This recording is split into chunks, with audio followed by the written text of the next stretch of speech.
Anything else? Yeah. Matt, just when you kind of look back at the Iowa State game, just what you take from it and what can be better and what can your team learn from it? Right. Well, first of all, our execution in the first half was pretty good. To play a team that's that good defensively, to get the shots that we got, we're going to live with that. I thought we got really good shots. We had 5 turnovers.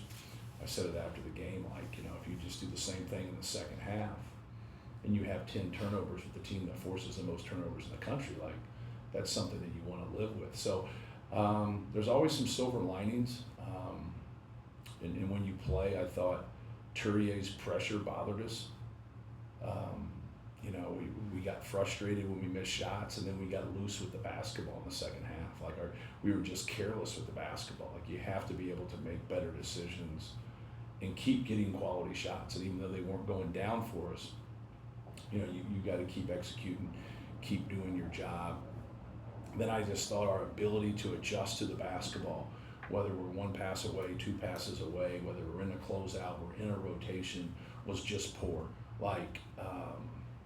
Especially in the second half. Nothing happens and they can't have an advantage. Nothing happened on about 10 possessions and they got an advantage, all because we don't adjust to the ball with our proper influence. We don't keep the ball in front of us. And now we're just playing catch up, and now you're in rotations, and now you're over helping, and you're just putting yourself in a tough spot. With that being said, they're a really good offensive and defensive team. So they're going to make some plays, and they're going to make some plays over you.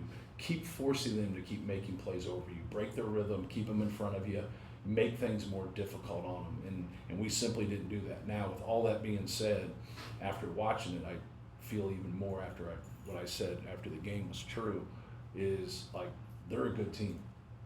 They're a good team. And they get after you, they make it hard on you, they make you uncomfortable. And you got to be able to play this game uncomfortable and still get to your shots and still make it harder on them, because that's the game.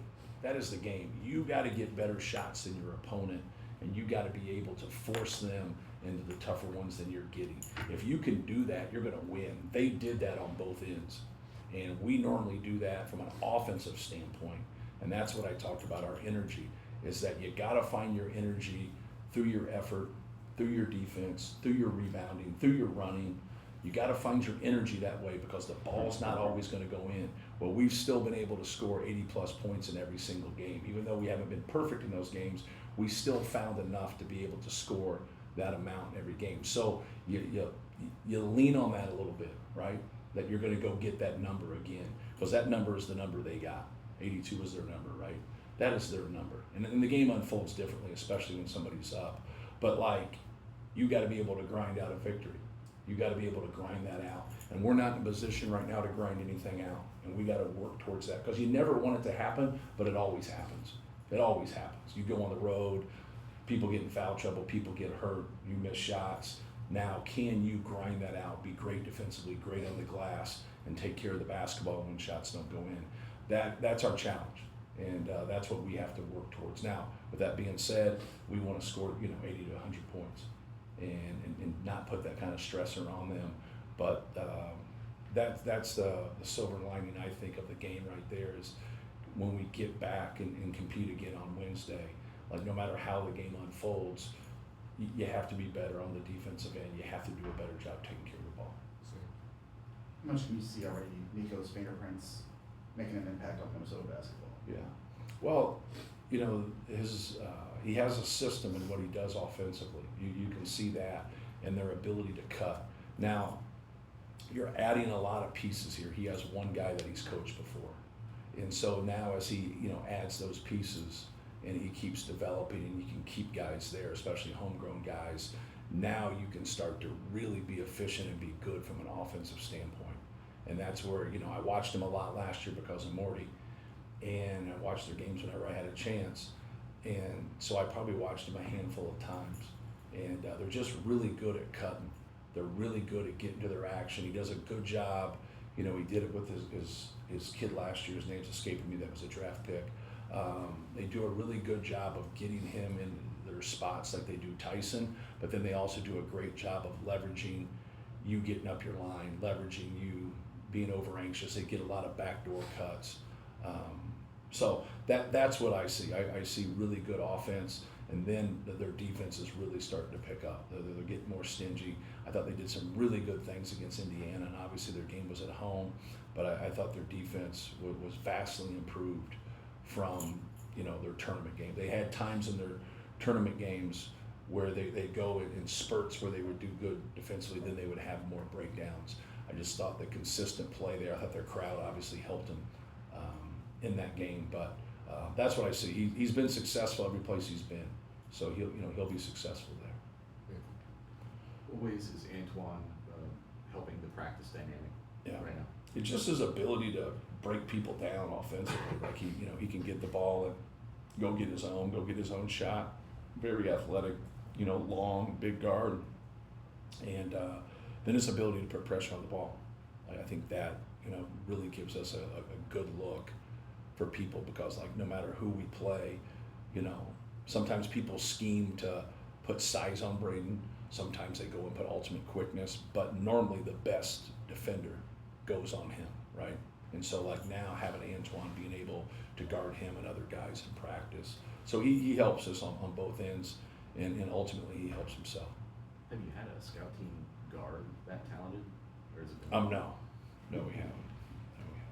We've had some guys that are pretty good that have redshirted or whatever, but in terms of just like that type of ability that can break people down, he's going to be a good player.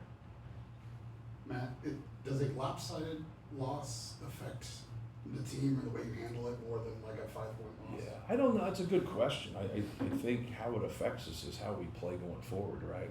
Like I think that's you don't solve it in a press conference. But like, yeah, it's humbling more than anything. Like that's the kind of the two places. If you're a coach or you're a player, like you're either humbled or you're about ready to get humbled. And the devil's in the detail, and you got to be able to compete. Like every game, you got to be able to go out there and compete, and no matter what happens, you can't stop doing that. And I think they got it. No different than what we did to Texas Tech, right? No different. And that's what I told them. I said, how do you think they felt? How do you think Texas Tech felt? Like they're a good basketball team. They just beat LSU by 30 points. Christian Anderson had like 37. Like, you know what I mean? Like those guys, you didn't walk away from that game thinking about their two best players, like how you thought of them. Those guys are two of the best players in the country. And we had a great night. And so we got some of the best players in the country, but Iowa State was better than us. It's simple as that. And that's what you want. Like champions always get off the canvas. And so like when you get knocked down, that's who you are. But you also hope like the lesson in the whole thing is that you prevent that from happening again. That hasn't happened to us too much, especially at home.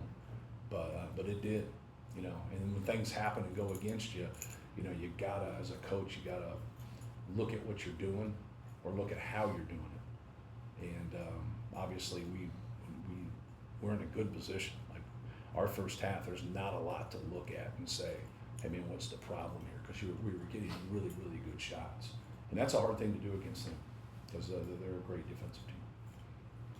Matt, have you seen Omer adapt to a different culture, a different way of living? Mm-hmm. He said he's never seen snow, didn't have a winter coat when he got here. Yeah. The basketball is basketball, but when you get international people who haven't seen this way of living before, that can be maybe the hardest transition.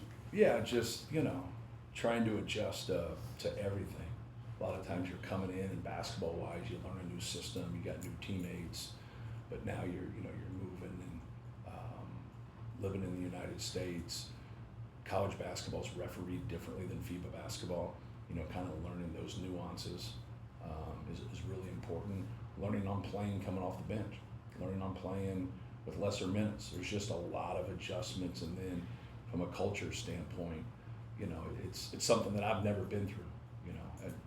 You go and you visit places and you come home, right? You go for a week, you come home. You don't go and you stay, and so everybody, we're all get into our own habits. We all get to where like we get comfortable with things, and some of the things kind of outside of basketball, you're going to adjust to a little bit slower because you're used to certain things. But he's been great.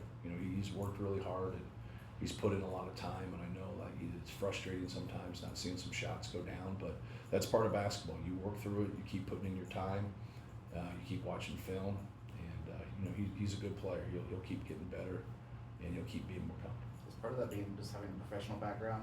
Like he's been through this maybe more than a typical freshman. Yeah, his club team that he was with for 10 years. So even though you look at Maccabi Tel Aviv was his pro team, that's his club. So he played all age groups coming up with that. So that's something he's been very familiar with. What jumps out to you about the challenge as a kid, Tyson, especially when you're regarding him with a bigger guy who you need back on the glass too?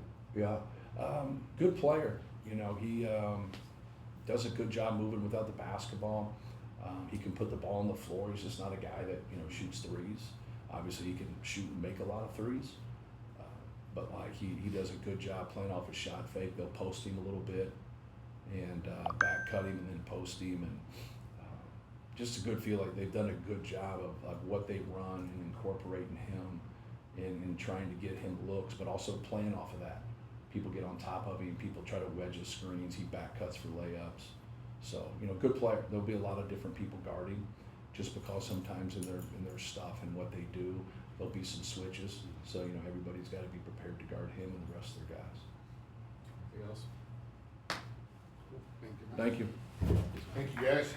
Did you recruit Tyson at all? I did not.